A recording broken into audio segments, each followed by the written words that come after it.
सुबह 9:17 पर शहर की चुप्पी एक ऐसी खबर ने तोड़ी जिसने हर चेहरे से रंग उड़ा दिया, क्योंकि इस बार बात किसी आम अफसर की नहीं, शहर की सबसे सख्त, सबसे ईमानदार अधिकारी डीएम अंकिता की थी।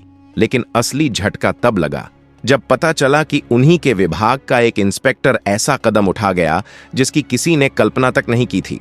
लोग दहशत में, प्रशासन सन्न, और सोशल मीडिया पर सिर्फ एक ही सवाल, आखिर उस इंस्पेक्टर ने डीएम अंकिता के साथ किया क्या है? ये घटना सिर्फ एक स्कैंडल नहीं, ये शहर के भरोसे की जड़ें हिलाने वाली सच्चाई है। और आज हम उस राज का दरवाजा खोलने वाले हैं जिसकी हर परत पिछले से ज्यादा हिला देने वाली है। डीएम अंकिता उस दिन अपने ऑफिस में पूरी गंभीरता के साथ बैठी थी। उसने पुलिस स्टाफ को कड़े आदेश दिए, हर मामले में निष्पक्ष रहना, किसी भी दबाव में आने की अनुमति नहीं है, कोई भी गलती बर्दाश्त नहीं होगी।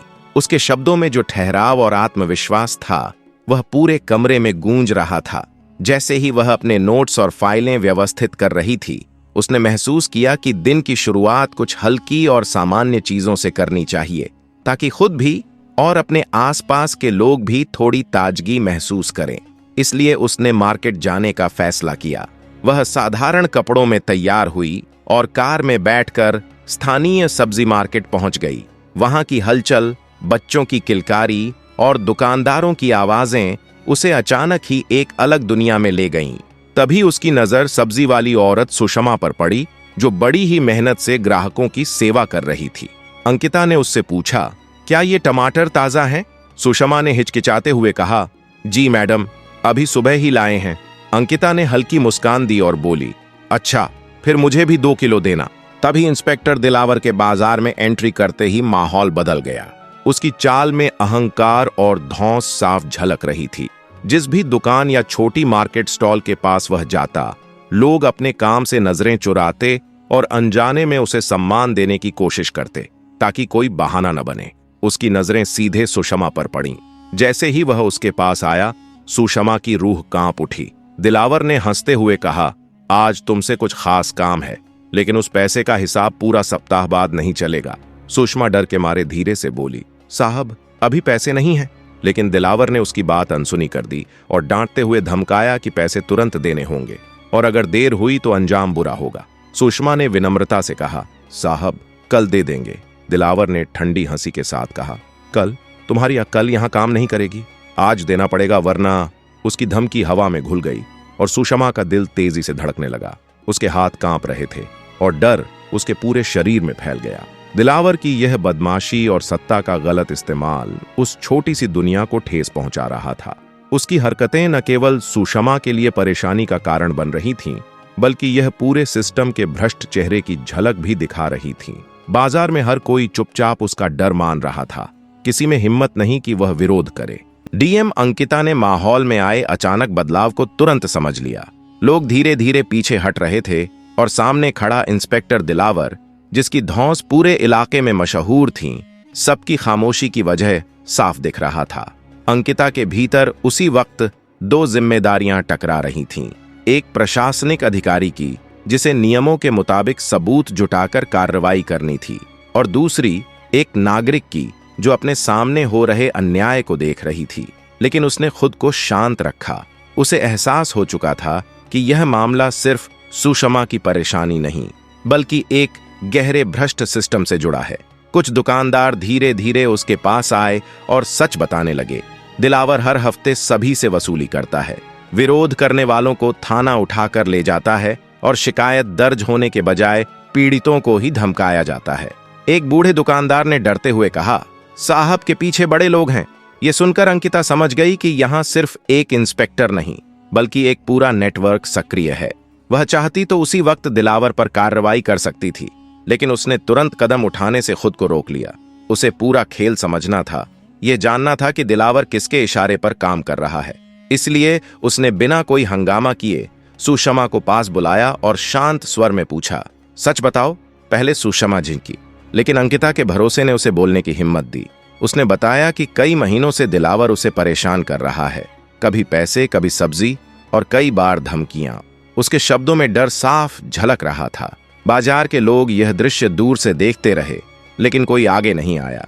जब अंकिता ने पूछा कि कोई बयान देगा तो सबकी नजरें झुक गईं। किसी ने कहा, मैडम, पुलिस से लड़ने की हमारी औकात नहीं है।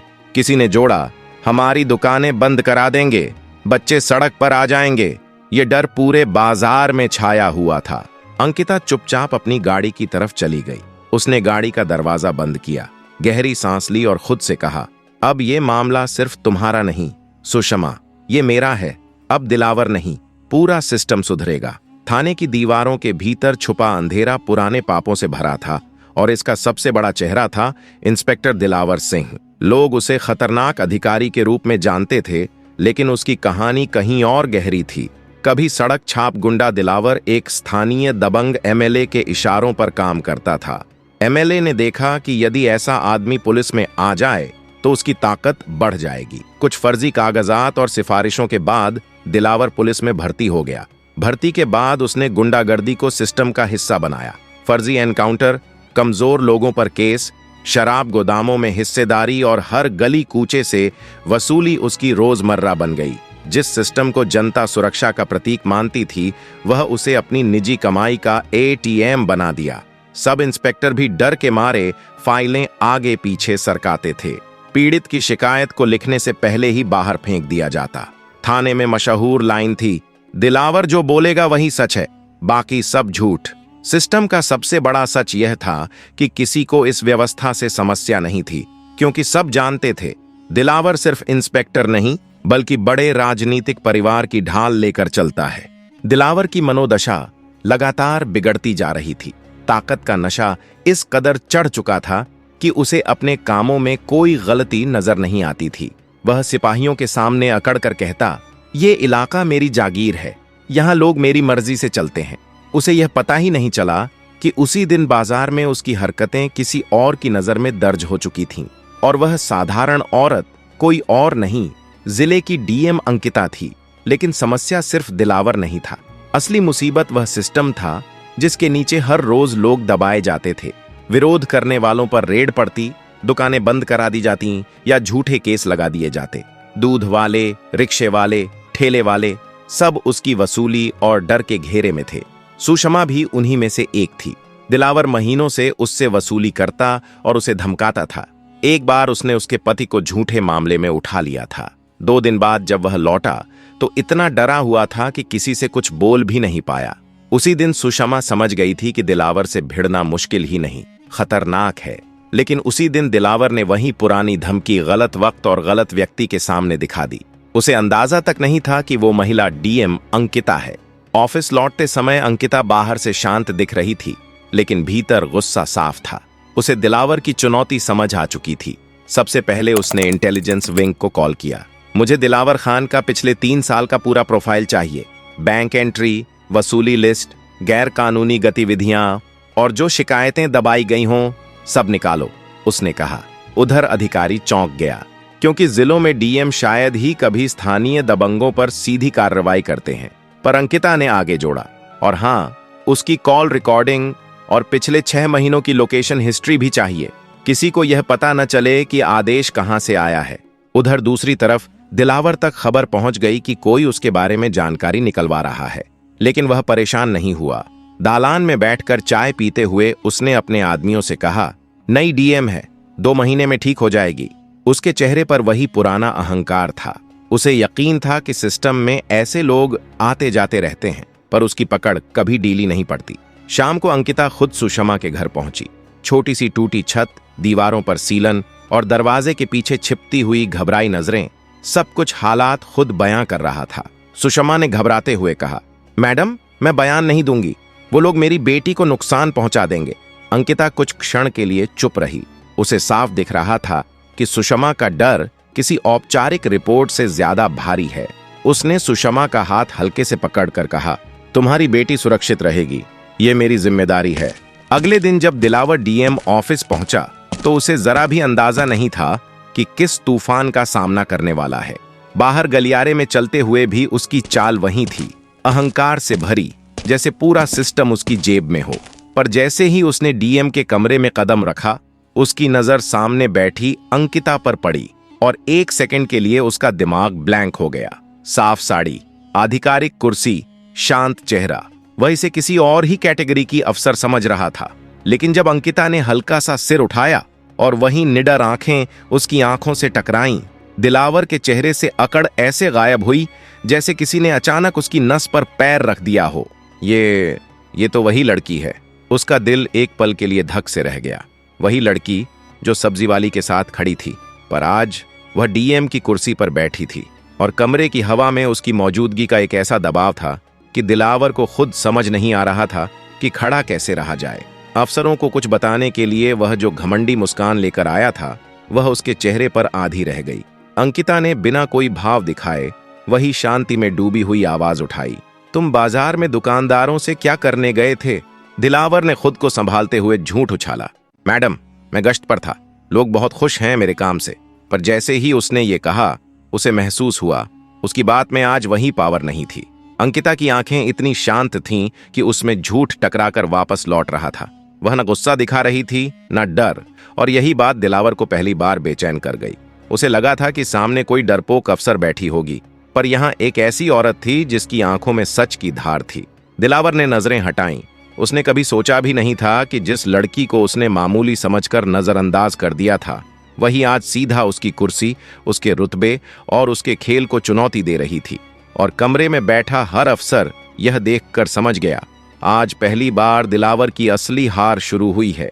डीएम ऑफिस से निकलते ही दिलावर की चाल में जो अकड़ रहती थी, वह पहली बार टूटती महसूस हुई।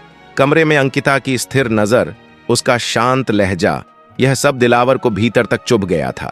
वह अपने गुर्गों के बीच बैठा था, पर उसका चेहरा तमतमाया हुआ था। उसे गुस्सा नहीं, अपमान महसूस हो रहा था। डीएम ने मुझे बुला लिया, वह दांत पीसते हुए बोला। मेरी इज्जत में दखल देने लगी है ये लड़की, बहुत उड़ रही है, संभाल लेंगे इसे। उसके आसपास बैठे लोग कुछ बोल नहीं पा रहे थे। दिलावर की आंखों में जो घूरती हुई आग थी, वह बताती थी कि अब मामला सिर्फ एक घटना का नहीं, बल्कि उसके अहंकार का था। और उसका अहंकार कोई साधारण चीज नहीं था, वह उसकी सबसे बड़ी कमजोरी भी थी और सबसे बड़ा हथियार भी। इस अपमान की जलन में वह सीधा अपने एमएलए के बंगले पहुंचा। बंगला हमेशा की तरह भीड़, सायरन, चाय के कप और नेताओं की आवाजों से भरा था। दिलावर अंदर गया और देखते ही बोला, भाई साहब, डीएम तो सर पे चढ़ने लगी है। एमएलए ने चश्मा नीचे करके उसे देखा। देख दिलावर, लड़की नहीं है, जोश में है, पर ध्यान रख, हाथ मत लगाना उसको, समझा? पर हाँ, डराना जरूर। ये कहते हुए एमएलए ने कहा, डर में सिस्टम चलता है, डीएम को भी सिस्टम समझाना पड़ेगा। दिलावर ने हल्के से मुस्कुराकर सिर हिलाया। अब उसे पता था, ऊपर से इजाजत है, बस सीमा तय है। खेल शुरू हो चुका था। अगले ही दिन सुषमा के घर पर एक मोटरसाइकिल रुकी। पीछे बैठे सिपाही ने चप्पल की आवाज तक नहीं की, दरवाजा खटखटाया नहीं, बस भीतर झांक कर बोला, बहुत बहादुर बन रही हो। डीएम के पास गई तो बेटी तो दूर, तुम भी नहीं मिलोगी किसी को। सुषमा के हाथ कांप गए। उसने दरवाजा धीरे से बंद किया और भीतर जाकर रोने लगी। यह आवाज उसके टूटने की नहीं थी, यह उस डर की थी जो सालों से उसके भीतर जमा था और अब दुगुना होकर लौट रहा था। सुषमा समझ गई थी कि लड़ाई अंकिता की है, पर दर्द उसी को झेलना पड़ रहा है, और यही दिलावर की असली शक्ति थी। उसे पता था कि आम आदमी हमेशा डर कर पीछे हटता है, लेकिन दिलावर को शायद पहली बार यह मालूम नहीं था कि सिस्टम के हर कोने में सिर्फ उसके आदमी नहीं बैठे। इंटेलिजेंस टीम के दबाव के बाद जिले में हलचल फैल गई थी। इसी भगदड़ में उसकी वसूली लिस्ट धीरे धीरे बाहर निकलनी शुरू हो गई। शुरू में उसे लगा यह कोई पुराना रिसाव है, पर जब उसकी वसूली की रकम, दुकानदारों के नाम और उसके मासिक कलेक्शन चार्ट की फोटो सोशल मीडिया के छोटे पेजों तक पहुंचने लगी, तब उसकी सांसें अटक गईं। और सबसे बड़ा झटका तब लगा जब उसको पता चला कि यह सब लीक उसका वही विश्वास पात्र कांस्टेबल कर रहा था जिसने 2000 का नोट लेकर उसका डेटा बेचना शुरू कर दिया था। दिलावर का खून खौल गया। एक नंबर के कमीने हैं सब। अब दिलावर समझ गया था कि अगर वह सीधे अंकिता से भिड़ गया तो हार जाएगा। लड़ाई बदलनी थी। वह खामोश कमरे में बैठा अपने पिस्तौल के नीचे उंगली घुमाते हुए बोला, अगर डीएम को ही गलत साबित कर दूं तो वो कुछ भी नहीं कर पाएगी। उसके दिमाग में एक खतरनाक प्लान आकार लेने लगा था। लड़ाई कानून से नहीं लड़ी जाएगी, उसे उलझाकर लड़ी जाएगी, उसे गंदे खेल में घसीटकर। उसने अपने आदमियों को बुलाया और बोला, डीएम की निजी जिंदगी निकालो, पुराने दोस्तों का पता करो, कहीं कोई फोटो, कोई गलती, कोई विवाद, कुछ भी। हर इंसान की कोई ना कोई कमजोर नस होती है। उसकी टीम उसी रात शहर में फैल गई। किसके घर जाती है, किससे मिलती है, कौन उसे कॉल करता है, वह किन फाइलों पर काम करती है। धीरे धीरे एक अंधेरी तस्वीर बनने लगी, एक ऐसी तस्वीर जिसका इस्तेमाल गलत हाथों में हथियार बन सकता था। फिर दिलावर ने कानून को हथियार बनाकर एक झूठा केस तैयार किया। उसने ऐसे दस्तावेज बनवाए जिनसे लगे कि डीएम ने एक प्रोजेक्ट में अनियमितता की है, जैसे उसने बिना अनुमति फंड रिलीज करवाया हो या किसी कॉन्ट्रैक्टर से उसका पुराना रिश्ता हो। कागजों में धुंधला सा सच और कौशल से रखा गया झूठ मिलकर ऐसी फाइल बना गए जिसे देखकर कोई भी अफसर कम से कम एक पल को तो संदेह में डूब ही जाता। जब उसकी टीम ने वह फाइल टेबल पर रखी, दिलावर ने उसे हथेलियों से थपथपाया और कहा, अब असली खेल शुरू होगा। उसके इस प्लान से लड़ाई सिर्फ गली कूचों की नहीं रही, अब यह लड़ाई दिमागों, दस्तावेजों और बदनामी की हो गई थी। और यही वह मोड़ था जहां कहानी ने एक खतरनाक दिशा पकड़ ली, क्योंकि दिलावर अब सिर्फ बदला नहीं ले रहा था, वह सिस्टम में घुसकर डीएम को गिराना चाहता था। सुबह का समय शांत था, पर एक खबर ने पूरे शहर को हिला दिया। हर व्हाट्सएप ग्रुप, हर लोकल न्यूज पेज, हर सरकारी दफ्तर के कॉरिडोर में एक ही लाइन घूम रही थी, डीएम अंकिता सिन्हा पर गंभीर आरोप। कोई नहीं जानता था कि यह आरोप कहां से आया, किसने लगाया, किसने लिखा, पर शहर को सच और झूठ में फर्क करने की फुर्सत कहां होती है।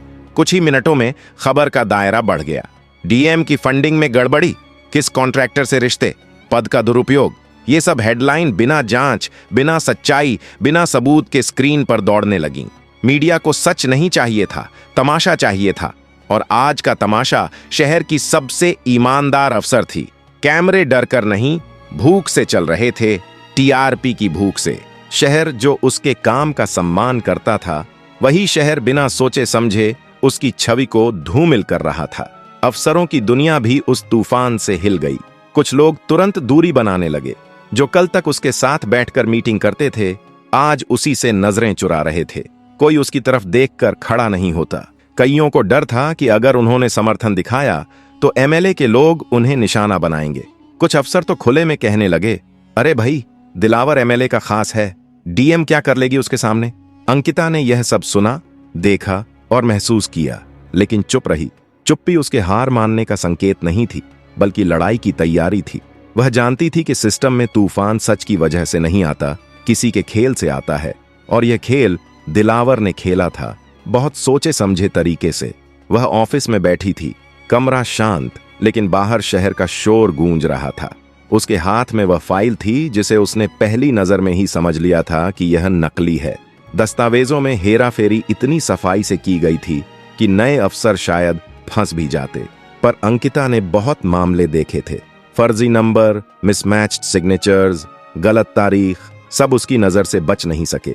लेकिन समस्या यह नहीं थी कि वह निर्दोष थी, समस्या यह थी कि लोगों ने विश्वास करना बंद कर दिया था।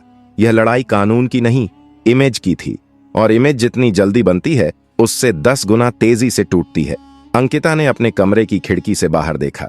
भीड़ गेट के पास जमा थी, चैनल लगातार लाइव जा रहे थे, लेकिन उसके चेहरे पर एक भी शिकन नहीं थी। वह धीरे से बोली, दिलावर, तुमने पहली चाल चली है, अब मेरी बारी है। वहीं उसी रात शहर के एक छिपे हुए कमरे में उसने अपनी इंटेलिजेंस टीम को बुलाया। दरवाजा बंद हुआ और ऑपरेशन शुरू। उसने कहा, जिसने यह फाइल बनाई है, उसके हर कदम को पकड़ो। उसकी आवाज धीमी लेकिन धारदार थी। सिर्फ सबूत नहीं चाहिए, सच पीछे खींचकर लाना है। टीम शहर में फैल गई। मोबाइल लोकेशन, बैंक एंट्रीज, दस्तावेजों के पुरानी कॉपियां, दिलावर की वसूली लिस्ट, सिपाहियों की मूवमेंट, हर एक चीज को जोड़ना शुरू हुआ। धीरे धीरे नकली केस की धागे की तरह परतें खुलने लगीं। अंकिता ने खुद मैदान में उतरकर लोगों से बात की। कई ने डरकर दरवाजा बंद कर दिया, पर कुछ ने फुसफुसा कर कहा, मैडम, हम बोलेंगे पर नाम मत लेना। रात के 2:43 पर डीएम अंकिता ऑफिस में बैठी। फाइलें, कॉल रिकॉर्ड, बैंक ट्रांजैक्शन और सीसीटीवी फुटेज सामने थे। उसने पूरी योजना बनाई, किसे कहां पकड़ा जाएगा, दस्तावेज कैसे इस्तेमाल होंगे और पूरी चेन को कैसे पकड़ा जाएगा। व्हाट्सएप पर मैसेज भेजा, ऑपरेशन ब्लैक सर्कल, 0500 घंटे, एवरीवन इन। दिलावर अपने थाने में आराम से बैठा था, लेकिन पहली बार उसे चेतावनी मिली। डीएम शांत है, पर शांत समंदर सबसे बड़ा तूफान लाता है। सुबह 5:02 AM से ऑपरेशन शुरू हुआ। इंटेलिजेंस, क्राइम ब्रांच और गवाह दुकानदारों की टीम अलग अलग पोजीशन में थी। 6:12 अंकिता ने अफसरों से कहा, आज हम एक इंस्पेक्टर नहीं, भ्रष्टाचार की पूरी दीवार गिराने जा रहे हैं। सुबह 6:45 सभी सबूतों के आधार पर SDM कोर्ट से दिलावर सिंह के नाम पर नॉन बेलेबल अरेस्ट वारंट जारी किया गया। वारंट के डिजिटल कॉपी की पुष्टि मिलते ही ऑपरेशन रेड स्टेज में बदल गया, यानी अब गिरफ्तारी कानूनी रूप से पूरी तरह अनुमोदित थी। अब अंतिम हिस्सा इस तरह पढ़ेगा। सुबह 7 बजे पूरे जिले में आदेश गया, दिलावर को कहीं जाने न दिया जाए। गाड़ी से थाने पहुंची अंकिता। दिलावर पहली बार सच में डरा। डीएम, तुमने गलत आदमी से पंगा लिया है। और वारंट की पुष्टि होते ही कुछ ही मिनटों में दिलावर गिरफ्तार। बैंक रिकॉर्ड, वसूली लिस्ट, शिकायतें, सबूत इतने थे कि बचाव संभव ही नहीं था। और बस कहानी यही सिखाती है, सिस्टम बदलता है जब कोई एक इंसान डर कर नहीं, खड़े होकर फैसला लेता है। अन्याय बड़ा हो या छोटा, एक आवाज उठती है तो कई और आवाजें हिम्मत पाती हैं। कभी कभी बदलाव एक अकेले इंसान की हिम्मत से शुरू होता है। सच्चाई और ईमानदारी की ताकत डर और भ्रष्टाचार से बड़ी होती है। हिम्मत दिखाओ, कदम उठाओ और सही के लिए खड़े रहो, क्योंकि यही असली जीत है। अगर आपको कहानी अच्छी लगी हो तो लाइक, शेयर और चैनल को सब्सक्राइब जरूर करें। आओ मिलकर ऐसे ही गलत के खिलाफ आवाज उठाएं। जय हिंद।